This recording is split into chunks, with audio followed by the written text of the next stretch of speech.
and welcome back to another episode of the Digital Gold Dust podcast. We're carrying on season 3 now.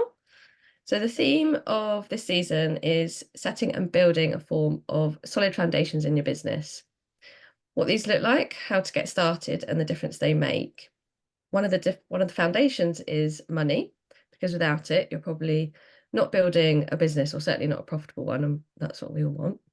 So this episode is all about making money as a conscious creative and a sensitive soul, what our experiences of money have been, some of the worst things we've been told, work on money mindset we've done, and marrying ethics with abundance. So joining us in this important conversation is Nicole Louise Winer.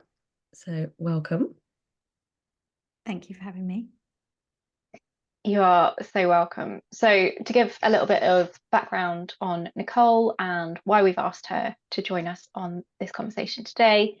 So Nicole Louise Winer, or Nicole Louise online if you want to look her up, is a business strategist, mentor and coach. Her mission is to support business owners like you to grow and scale your business on your terms with true balance. She provides mentorship, coaching, business advice, and support that kicks ass with kindness to brilliant business owners who've lost the spark in their businesses. And with her kicking ass with kindness approach, she's helped hundreds of business owners to create profitable online businesses that they love. So welcome, Nicole. To kick things off, there is a line on your website that we really like. And felt needed to be brought into this conversation. And that line was, is your business a labor of love or a real joy? I want you to have a business that it feels good to get out of bed for, that's both profitable and sustainable. And I think really that's kind of the root of this conversation. And that's something that you helped me to create. So thank you. Kudos to you for doing that with me. But yeah, it is about balance. And I think it can be really difficult when you're running your own business to juggle all of the plates, all the hats, all the balls in the air, all the things that you need to be doing, and then not burn yourself out, because there is a lot. And again, like, the importance of having good foundations in place means that it is sustainable, that it is profitable, that it does. I say this, I don't like the word luck, because luck falls upon you, whereas, like, you create things for you, which is different in terms of fortune. But I'm really fortunate enough to have the most amazing clients that I would get out of bed for, even on a bad day. So over the past, like, however many years, and I've had like really bad social anxiety, and I've had my heart broken multiple times, and like all this stuff, my clients like keep me going. Like, I love it. Like, and that's the joy. It's not a labor of love. It is complete joy to be able to support those people. So no matter what you're doing, having that and being happy in your work, like, it's winning.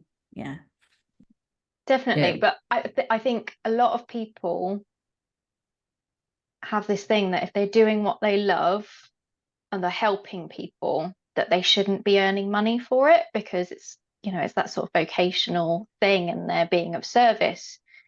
What do you think about that? I think I get it. Like, I've been there. And to explain why I think that is particularly hard, especially for people who are heart-led and who are ethical in their approaches and all of that other wonderful stuff, just like me and my clients and this audience here as well, is something that I come back to called the curse of knowledge. So I actually had this in terms of like a moment last week where I was on a client one-to-one call with a new client, and the things that I do with my clients feel very easy to me. So I can still get that thing where I'm like, should I really be charging this for that? Because it's so simple. But the thing is, when you know what you know, and you spent hours and years and decades honing your craft, of course it's easy to you, but that doesn't mean that it's easy to someone else. So within the space of 20 minutes of never having met this person before, we've mapped out an entire course, and they were like, wow, that's incredible. And I was like, obviously I didn't say this to the client, but I was like, is that not just really like, but I'm really good at that.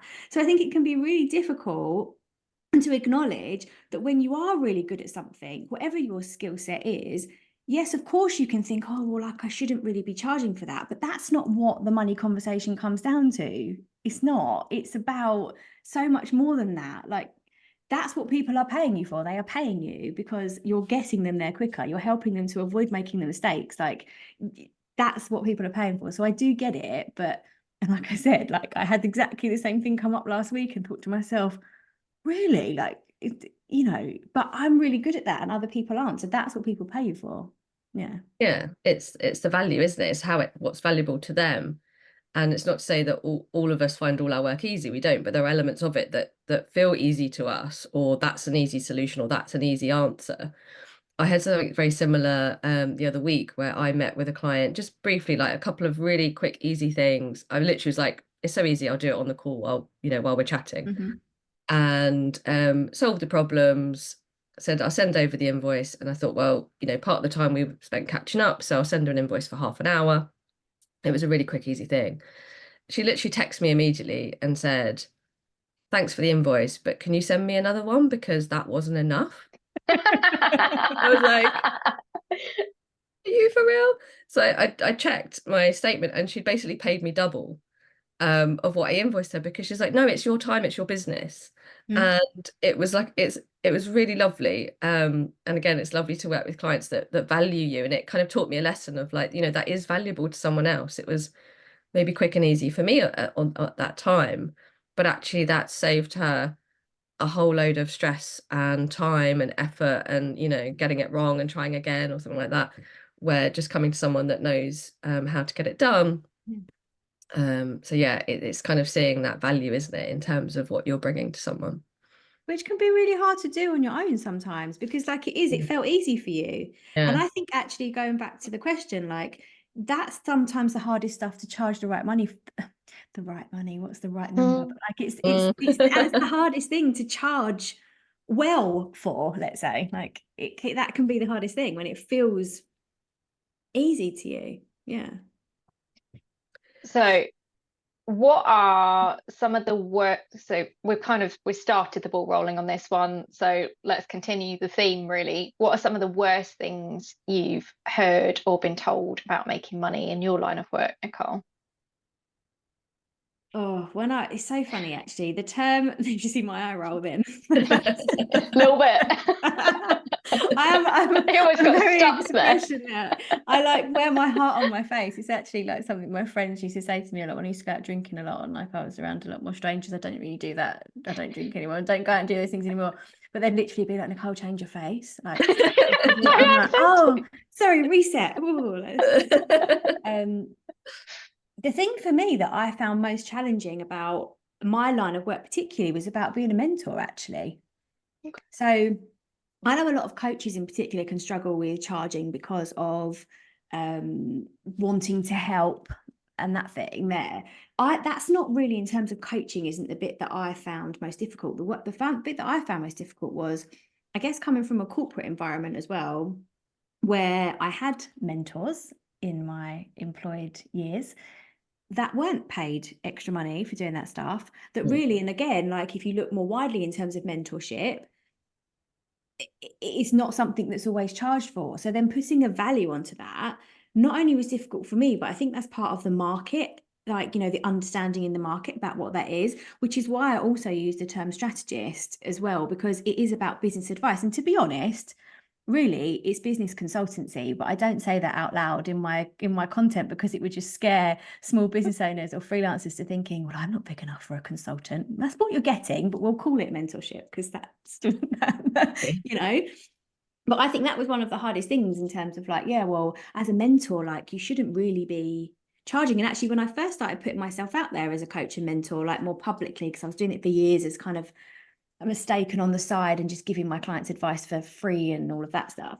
It was that massive feeling of worrying about charging for being a mentor, and then feedback that came back from, posts on Facebook and LinkedIn and stuff like that. Well, should you be charging this much? Because mentorship is, you do it out of the kindness of your heart. And I'm like, yeah, but the kindness of my heart doesn't put food on the table and a roof over my head and pay for my holidays, so yeah, we all deserve to earn a decent living. So yeah, it's a difference between the, you know, business and a hobby, and that mindset is quite a big shift, I think, and probably a lot of our audience can relate to that in terms of, you know, it's not necessarily a deliberate thing, but it's quite a big mental shift when you are like, you know, this is a business, I'm not a charity. And as much as you might want to create space where maybe you have systems in place in your business where you can offer a lower price point or help to somebody that really needs it, you know, through other clients paying you what, you know, what your price is, there are ways to work around that if that's something that you want part of your business. But actually, um it's okay to charge for the value that you're giving someone, because as we come back to that, you know, point of value, it's like valuable for someone else if you're giving them that support, that mentorship. You know, it's really hard doing everything on your own, and I would say it's pretty impossible. Like, it, as we say, it takes a village to build a business. It really does. And some of that is through support through networks. Some of it is, you know, where you get to that point where you're like, okay, I've watched, you know, enough free YouTube videos and downloads and courses that I've never finished and all those things. I actually want somebody now to really give me that personalized support and guidance, and that's really valuable to someone to help them move forward. And that personalized advice is going to cost you money. Yeah, and you should Right. expect that, you know, I think, yeah, and it's something that we would want reciprocated back to us. I think I think that's what's lovely actually about working with other small business owners, is because you're kind of in the same boat, aren't you? It's like you want somebody to value what you're offering, and you respect and value what, you know, the people you're working with.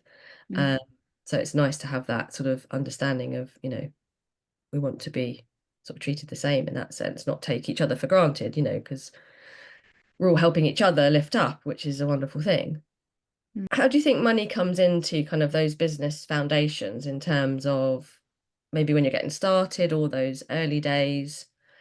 Um, I've definitely found experience myself and seen with clients that fear can play a bit of a role in that as well. Like, it's quite hard when you're starting out and you're kind of trying to get things in place, especially I think when you've come from maybe sort of a pay job where you're used to that kind of regular monthly income. And we're not saying that's always stable and secure, because in the kind of world we're in, it isn't so much now, but certainly I still find it's quite a struggle to go from that kind of regular monthly income to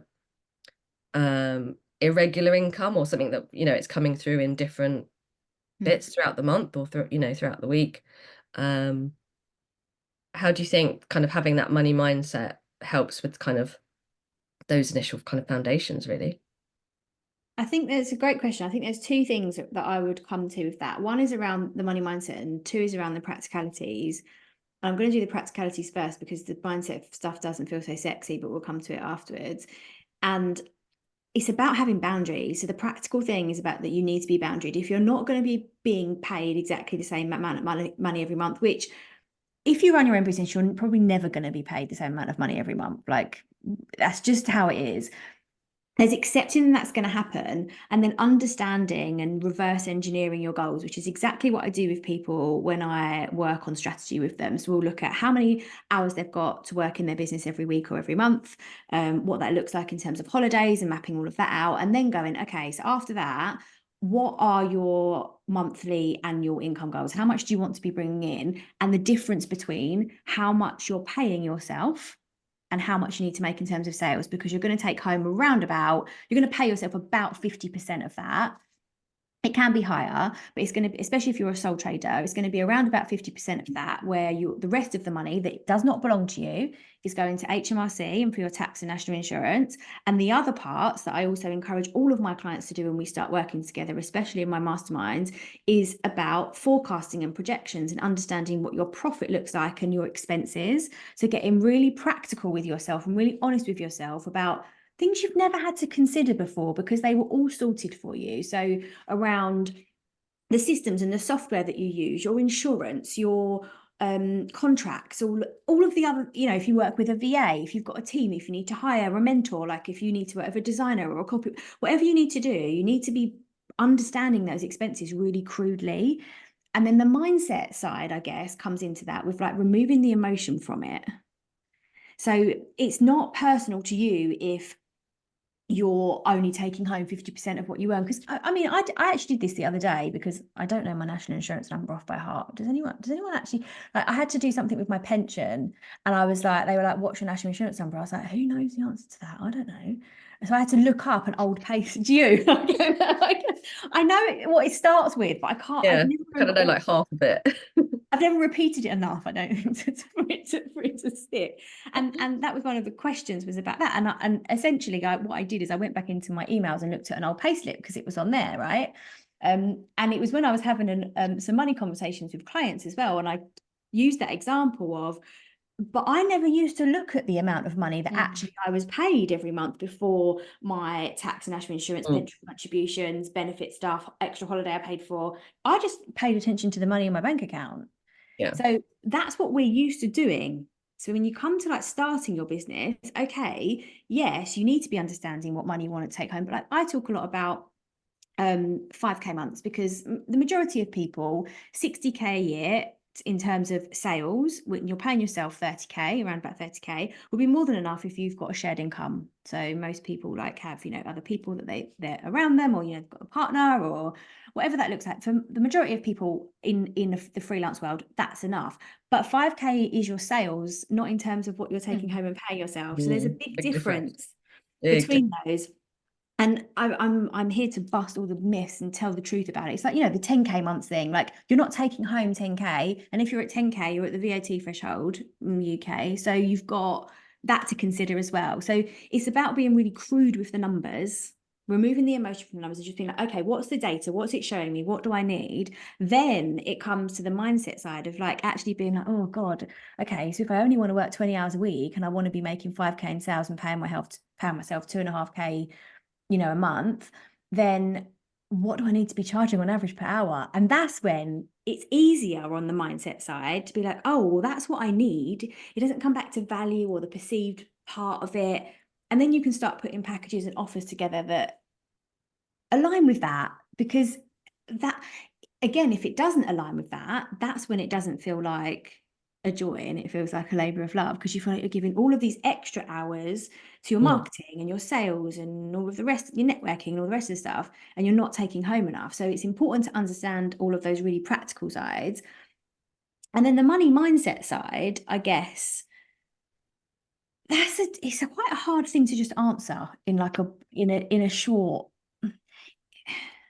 And they say like how you do money is how you do everything. So the reason that I find it easy to have those conversations with people around creating and sustaining wealth, creating, growing and sustaining wealth, is because I'm an accumulator, right? I like to see the money in the bank. I like to see it growing, like, and that's what my clients get. A lot of my clients don't have that, and they lean on me for that. And that's what, you know, we work out in the strategies.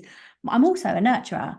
So I love to give. So I have to be really boundaried with myself in terms of I do want to give it all away for free. It doesn't matter if I run half an hour over with every client I work with, because, you know, I'm trying to give them what they need, or I'll just quickly answer that in a DM because why not? Like, no. So my mindset side is going to look very different to maybe what somebody else's would as well. So that part's not as easy to answer as quickly. Yeah. Yeah, it's interesting because I've actually been reading Profit First and had a few conversations around that. And I actually wrote down one of the quotes in there. And they said, the more we have of something, the more of it we consume. And I think that's something that probably a lot of us have naturally done, unless you're like, you know, kind of maybe taught from a very young age, that kind of saving, you know, spend half, save half, or whatever that is. And you save, you're kind of seeing that accumulation, and it's nice when you do start to see savings or money, you know, kind of starting to add up. But I think probably as a society, we're encouraged to consume what we have. So if, you know, you get a pay rise, all of a sudden it's like, oh, well, I can treat myself to this, or I can do that. We're not very good. And some cultures are much better at this, you know, of being like, okay, that's nice, but I need to live, you know, below my means, so that you can, that generates the freedom long term, and putting you in a much stronger position where you can be more boundaried and you can have those things in place. And I think that's quite a shift. And it's easy to kind of slip into that. And I think when you work for yourself, it feels like a lot of that structure is gone because income is coming in a different ways, and at different times. And something I was kind of game changing for me through reading the book and talking to some people, about that kind of approach, is that you can be profitable from the get-go, and you kind of should be, even if it's the tiniest percentage, because it is building up that behavioral pattern of, okay, like that's kind of small reward, and having things apportioned so that kind of, if you've got it, you consume it. Actually, if it's kind of separated out into that profit first model of, like, you get your income and you're splitting it into your profit, your kind of salary pot, tax. And I was straight away saving for tax because I thought, okay, yeah, do the thing. Everyone says save like 20-25%. But I was saving too much towards that because actually my income wasn't that high that I was paying 20% tax on all my income, because your expenses come out of that. And obviously, where the tax threshold is and all those things. And it sort of taught me that actually you can use that to kind of shift as you grow. So actually there's no point saving more for tax and then you have less income and then you're really, really struggling and you can't, buy your food at the end of the month or whatever. Like, actually you can apportion a smaller amount, but more to your salary. And then as your business grows, you then kind of shift it. And I think just having kind of some structure and control in that has been really nice. And I think it's so hard to instigate that yourself when you're starting up your own business, and it's that really big shift, as you say, you're used to having like tax and all those things taken care of, and all of a sudden, like, you're responsible for all of this, and trying to build a profitable business in the early stages when it can be really quite tough, and you're having to battle through those money mindsets, to carve out a business on your own terms, which is what you work with your clients. It's sort of it shouldn't be a nice to have, should it? That kind of, it shouldn't. And to acknowledge something that came up for me as you just said, that was around ADHD, neurodiversity, right? So I'm ADHD in a different way to a lot of people that I know that have it. Like, my impulse control is actually quite good. Well, it's quite good with money. I don't know if it's quite good with everything else, but it's quite good with money. It's not as good when I've got 500 ideas and I want to do all of them now. Like, Yeah. but as well, a lot of my very unscientific evidence and data on this, based basically on my opinion and a LinkedIn poll that I did a while ago, like 95% of business owners are probably neurodiverse, I reckon. So, in however all the different ways that shows up, then when it comes to impulse control and money, and the reason that the majority of business owners find it difficult to have the control of their money is because of object permanence as well. So when it's there and in front of you and the impulse comes in as well, you spend it. So saving for tax, I mean, there's no point that sounds sexy to anybody. No, anyway, like, regardless of your neurodiversity or neurotypicality or whatever, like, it just doesn't. But the money isn't yours. So it's about having the rules to yourself to be like, okay, well, and also for me, the feeling of like tapping into the feeling of when that tax bill comes in, and if I don't have the money, how will I feel? I do not want to feel that way. No. So, okay, the things I'm doing now, even though I don't really want to, because of course I just want to go and like buy another pair of trainers. That's my thing. I'm obsessed. That's not going to serve me long term. And with your business, you have to be thinking long term and short term. So there's just an acknowledgement there around, I know that for a lot of people it can be really hard. And even though you're listening to this or other conversations and you're thinking, I know I need to do that, but it doesn't feel very exciting. There's no dopamine there. Like, I think sexy saving. Like, yeah.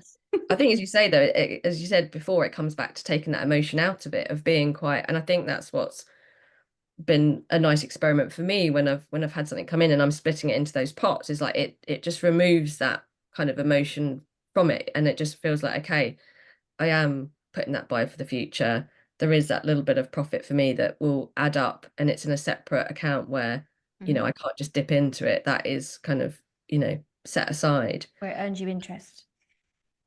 Sorry? Where it earns you interest as well. Yes, yeah. And for me, kind of one of the big game changers was actually, you know, thinking of that kind of salary pot that you might move money into. It's not that you just take that all out as your salary, even though that might be tempting because, you know, if you're in the early stages, your salary might be, you know, quite small. It's actually letting some of that accumulate. So actually taking out less and letting that add up, because then you can get that consistent income. Or if your income is inconsistent, you can get a consistent salary by having that adding up in the background, so that, you know, when you will have quieter months and busier months, that when you have those kind of peaks and troughs in the business, or, you know, natural when you're on holiday or Christmas or whatever those times you're not necessarily working with clients, you can still pull that salary. And that was like a really game-changing kind of moment, because I was like, okay, I got the idea for sort of putting money aside for your salary, but actually just having it consistent and being able to take that out regardless of what's happening in your business in that month was really attractive to me. Like, that was sexy to me. I was like, yeah, to pull a salary when, you know, I might not have signed up so many clients, or I want to take that break. And that's something to work towards. I thought that was really helpful for me. So I don't know whether other people might find that helpful too, but yeah. There's also the part around, though, like with knowing, this is what I said about the strategy when you set it in your business. Like, if you already know, like I usually take 3 weeks off in summer, 3 weeks off at Christmas, a week off for my birthday, most half terms, even though I don't have kids, because my clients do. So I work around, like, you know, sort of their availability as well. And my income's consistent every month. And that's not in terms of me putting money away and then taking the money out. That's because my sales look consistent. So if you also are strategic and money doesn't feel scary and you can have the conversations, etc., then you can be like, okay, well, I know I want to take 3 weeks off in December. So what can I put out in November that's going to mean the sales coming in December? If I want to take that money in December so I can have the time off, what do I need to put out in December that's more passive? What do you can build up to that. You can build up to consistent income that's coming in as well in terms of recurring revenue, but you have to be strategic about it, which again can feel, most people have never had to look at things in that way. If you think about organizational structures, the majority of people making those decisions about how a business runs sit at the top. It's a triangle, right?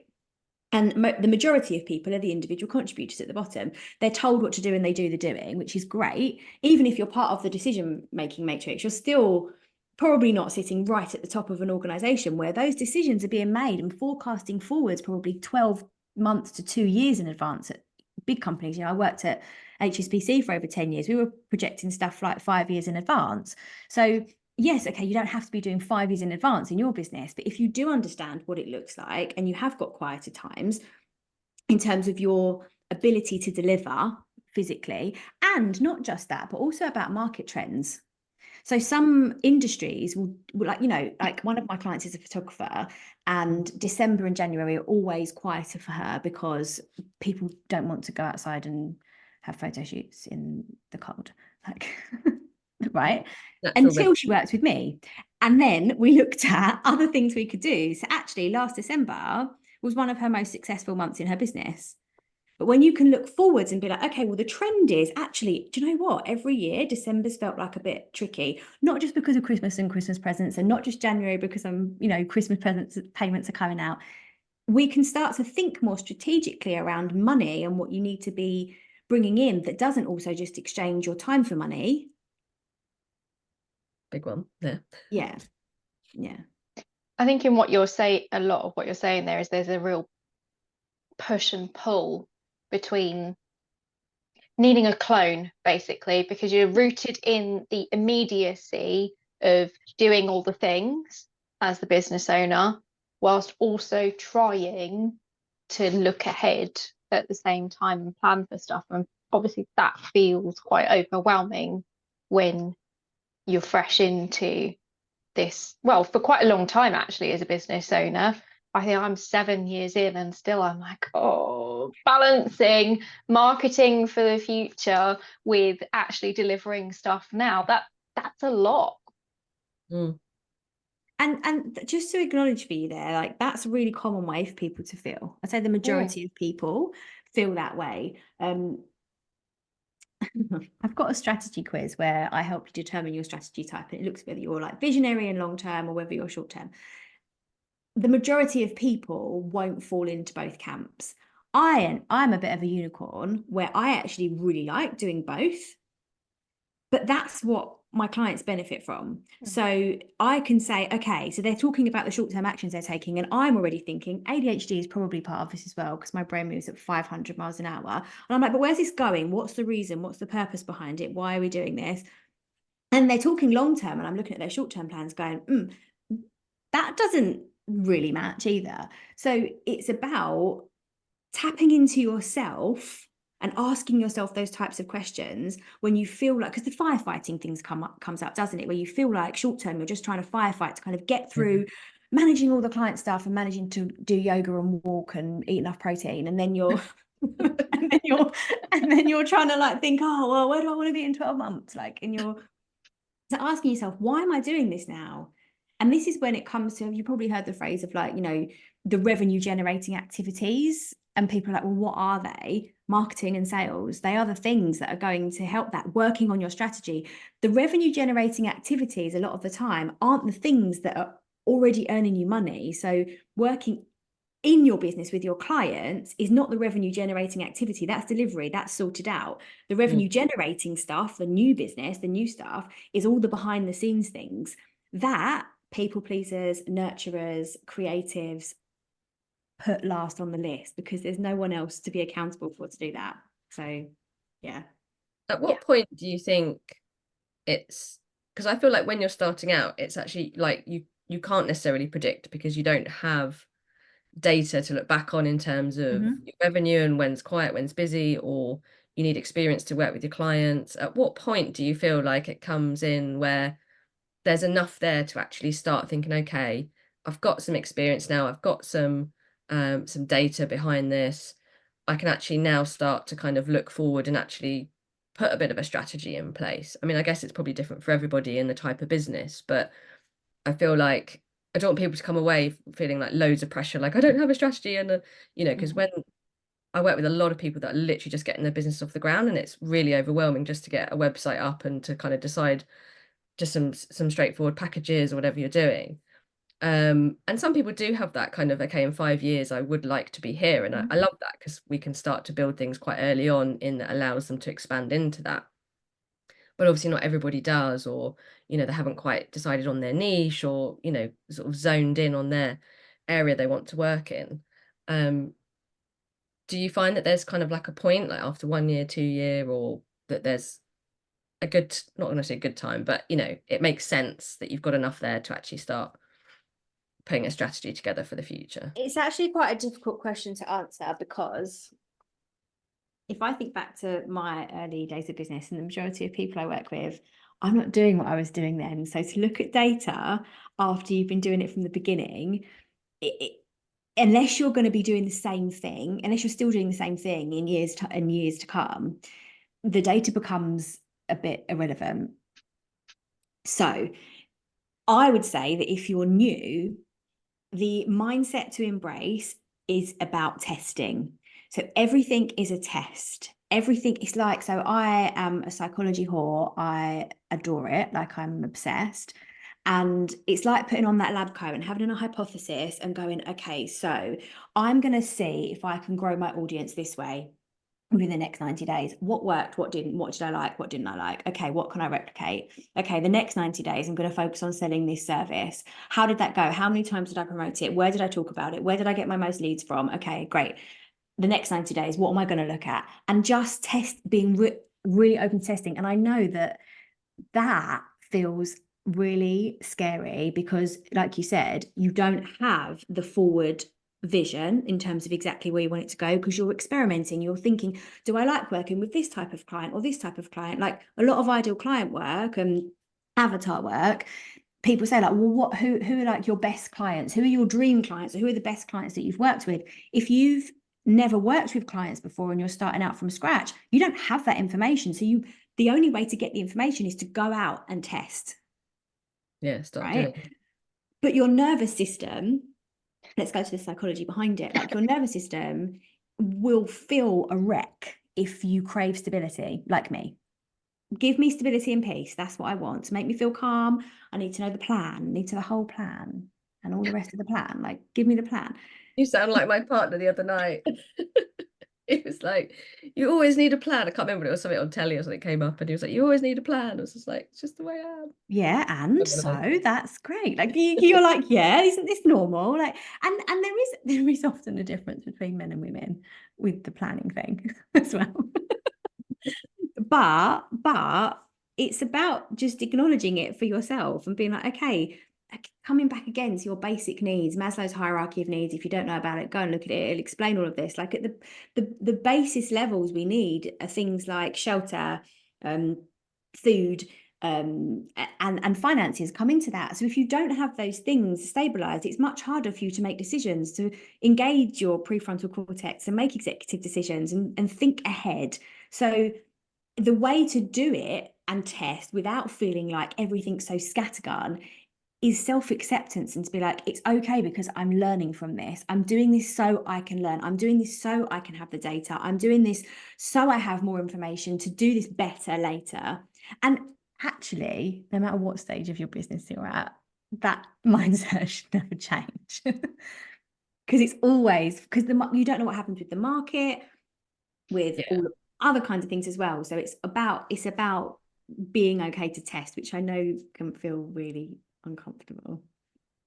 I think you make a really good point there, though, of just having some awareness around the nervous system, because I think that can really take over when you're kind of in that, in those early stages. And at the end of the day, it's all well and good saying do this, do that, but if you got to pay bills and you're used to having that regular income, and all of a sudden it's not there, and you can kind of almost get stuck in that paralysis where your nervous system is so out of whack, that actually acknowledging that, and just, as you say, that kind of acceptance of like, okay, at the moment it's going to feel really messy, and that's okay, and kind of like, we all go through it, and it doesn't make you feel any better really when you're in it. It's only afterwards that you can look back and be like, oh yeah, don't worry, to other business owners, it's going to be messy, but that's okay. I mean, it feels horrible, let's just be honest about it. It feels horrible when you're in it, but accepting it actually takes away some of that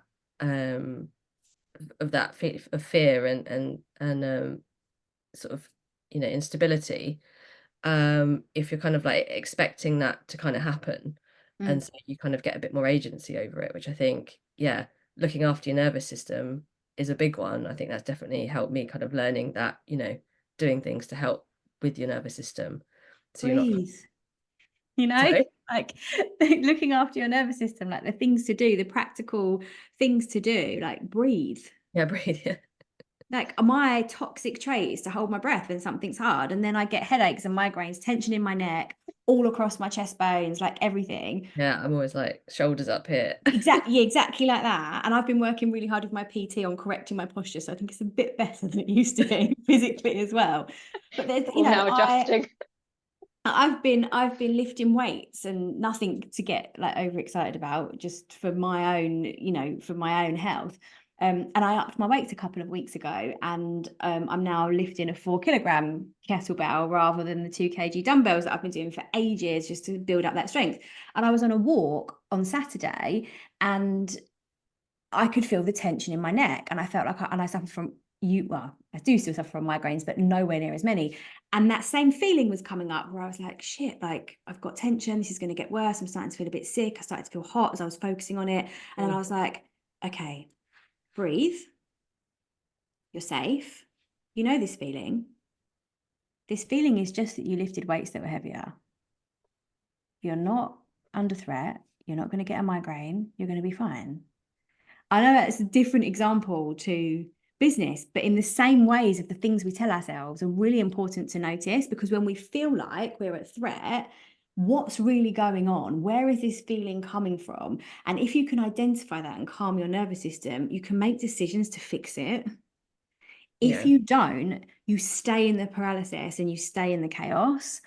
And that's not a happy place for 99.9% of people.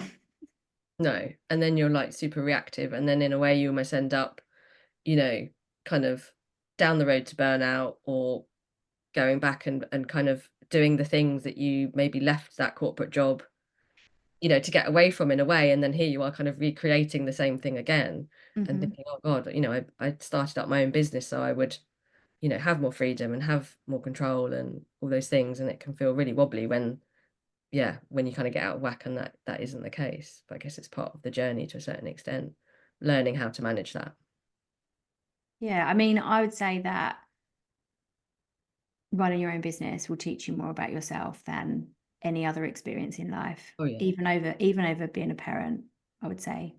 No judgment, like, but I would say, because of the amount of things you are faced, every single decision that you make is on you, and it all feels big and it all feels scary, and there's not like antenatal classes for running a business, you know, like you can't. But then again, leaning into that as well, and it's a bit of a joke, but like in terms of having a community of people, it's why these conversations are really important, to know that you're not alone, to know you're not because a lot of people, you know, the shiny social media don't talk about the things that are more difficult. So it's really important to have the right conversations with people and to be around people who understand. Surround yourself with people who are overcoming the same challenges as you, not just celebrating all of the same wins, because as much as people are celebrating the wins, you're going to learn far more from the mistakes than you are from, oh, I had another 2K sale or 5K sale. Great. But like, how did you do that? What came up? What can I avoid? Like, surround yourself with people who can share that kind of stuff with you, who can we were talking about this in terms of like worth and your charging and like, you know, the curse of knowledge. Surround yourself with people who can help you shortcut to the solution. Yeah. Which is where it comes to investing money rather than your time watching YouTube videos. Yeah, to get that kind of next level, I guess, of yeah, moving forward, there comes that point where it's the right time for your business to actually get the support you need, however that looks, and whatever the, you know, how it fits into your strategy, I guess, of how you want to move forward.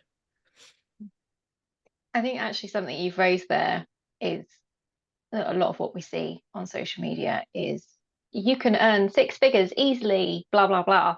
It's all very shiny and attractive to certain people, which leads into this particular question, which is, it looks like businesses that promise other people money are the ones that make it.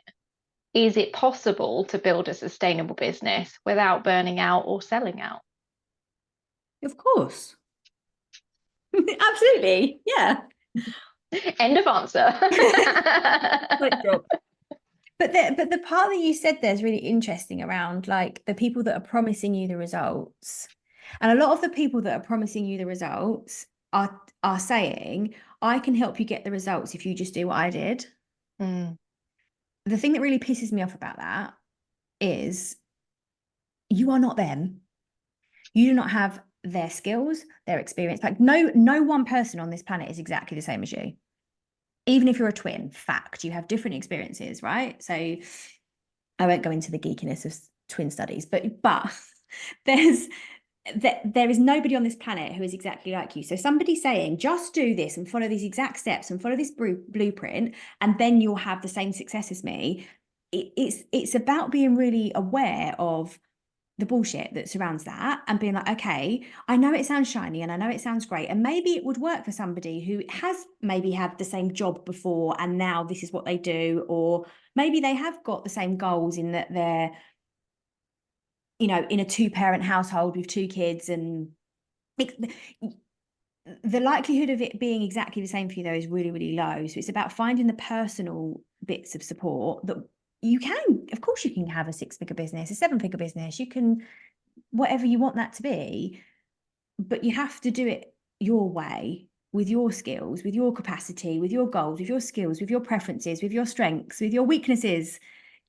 You have to blend all of that together, and that beautiful blend is never going to look the same for every person.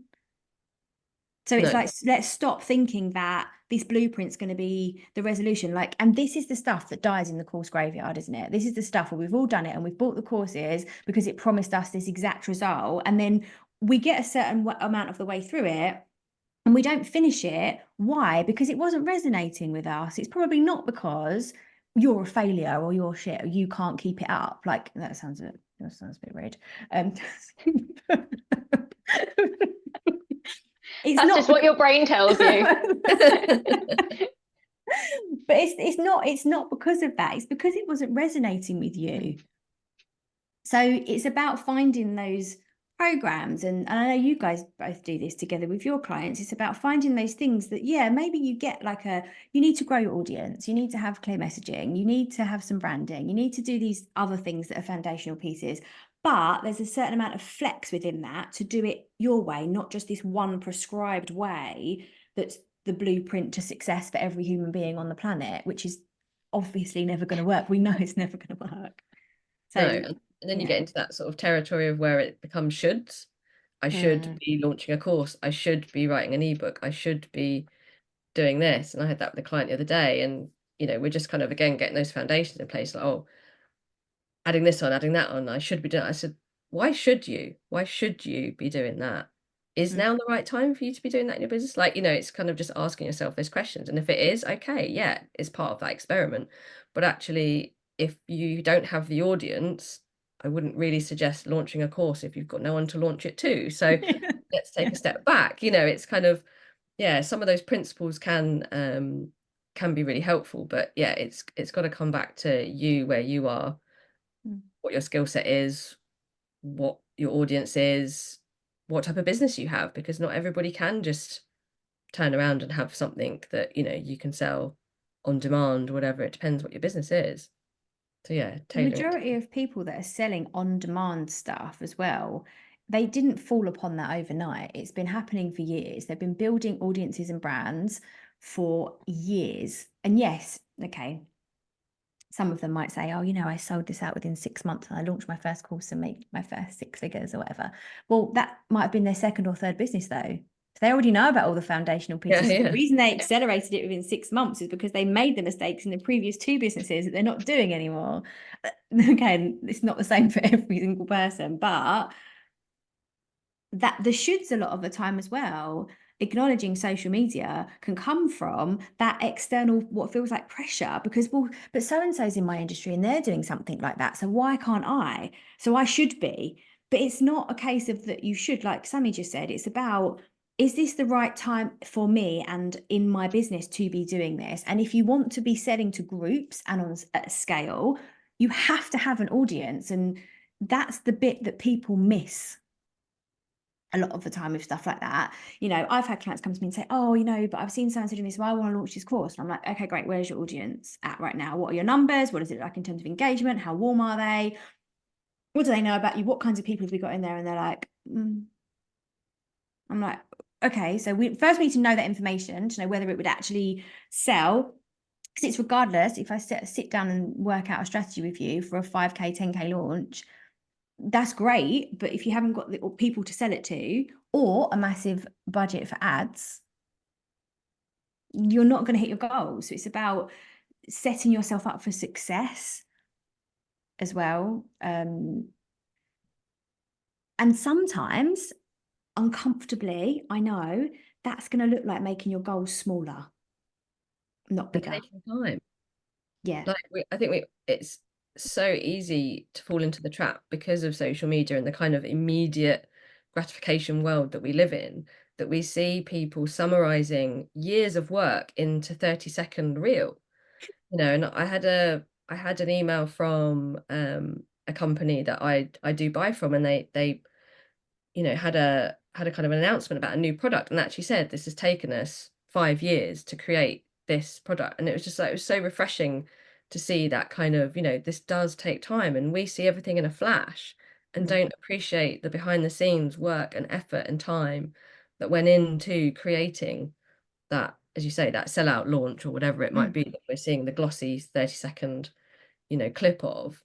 And I think it's really hard, even though that the reality is not that shiny bit. It's amazing how, I guess you'll know about this far more than me from the psychology point of view, but obviously it taps into something, doesn't it, that makes us think, oh great, yeah. And then you get frustrated with your own slow progress. And I think back to, you know, when I was a kid and, you know, having to like load a computer game and wait half an hour for it to load to get to 28 minutes, and then it would crash and you'd have to start all over again. And I think, God, if you gave that to a kid today, like, could they sit there for half an hour waiting for something? You know, that gratification needs to be instant.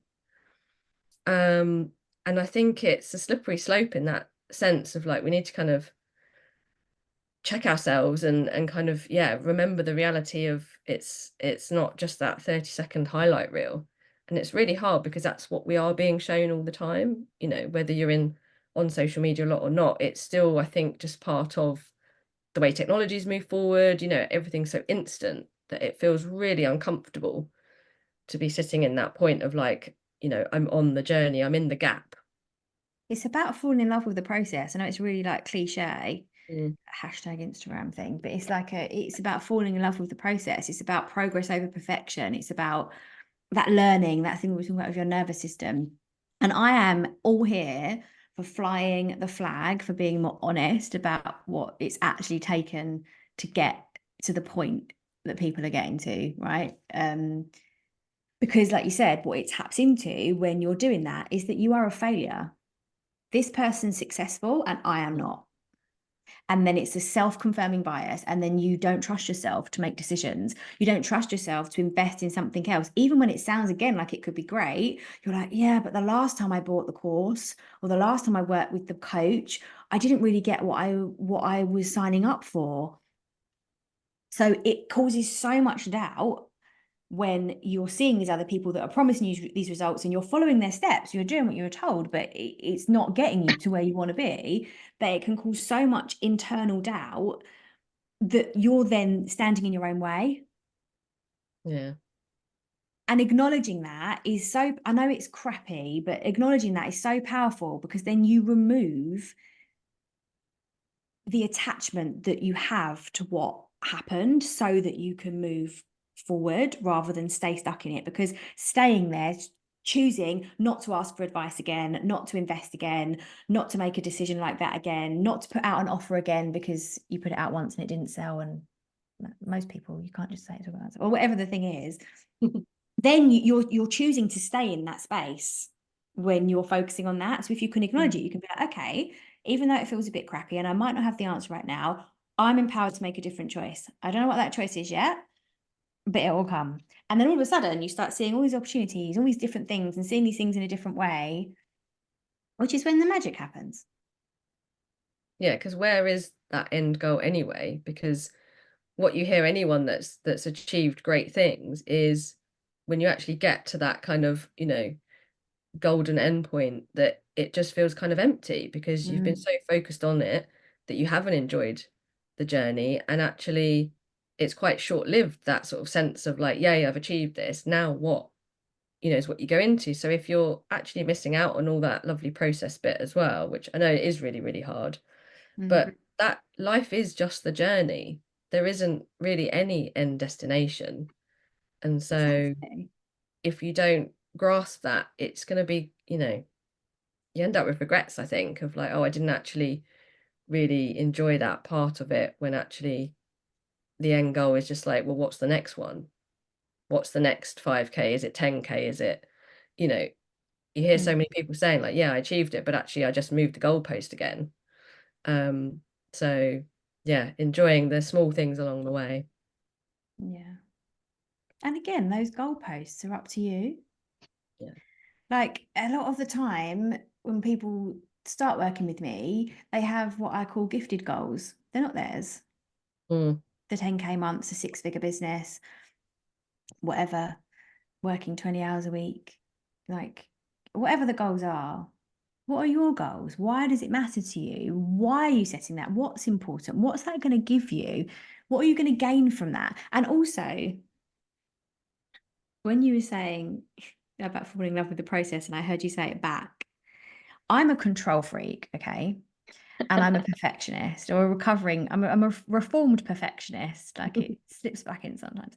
But learning to fall in love with the messy, imperfect action, I know it can feel really difficult. And I still find it hard now, even though it's what I preach about to my clients and what I practice, sometimes depending on what else is going on, or, you know, it's never going to, it's not perfect. It's never going to be like that all of the time. And that's also acceptance that it's okay. It's okay for it to be messy sometimes. And I can enjoy putting that lab coat on and testing and finding what am I going to learn. And then sometimes I'm like, I don't want to test anything right now. Like, I've not got that in me. Again, we're leaning into like women, hormones, all the rest of that. Like, there's certain times of the month that I know for me is not test week. Bad week. I'm not going to test then. Body says no. It's not safe for anyone for me to test anything right now. Yeah, that's don't test me week. Yeah. So I guess we should probably, it's been a great conversation, but we should probably be drawing it up to close so we can let you go, Nicole. It'd be nice for people, someone like our audience, to have something kind of, I guess, to take away with them. Do you have like kind of tip or a bit of advice where you think like what's kind of like one action someone could take away to sort of start focusing on how to make their business more profitable, or start bringing in some of that strategy? Make sure you're clear on your numbers. I know you don't want to do it. Make sure you're clear on your numbers. Within that, that's how you set your strategy. Okay, no matter what stage of your business you're at, it's about having that focus and understanding why you're taking the short-term actions that you are to get you towards that longer-term goal. And embrace the messy action. Yeah, we should have that as a hashtag, embrace the messy action. I'm on the journey with you on that one, so. I think that's the thing, isn't it? We are all on the journey, and I think that's just, it's nice to be, we're in it together. So yeah, we're all on that journey. And we're all part of the Slow and Steady club and doing things with intention and coming back to the why constantly. Yeah, exactly. Before we go, Nicole, you mentioned a quiz. Is that available online for people to go and have a bash at? It is. I can share the link with you. It's on my website somewhere. Brilliant. Under free things or resources or something like that. But I'll share the link with you as well. Yeah. Amazing. We'll pop that into the show notes because that's going to be handy for people to have a go and see where they sit on that one, I think. Yeah, really handy. Super. Fabulous. Thank you so much. Thanks for having me. Great chat.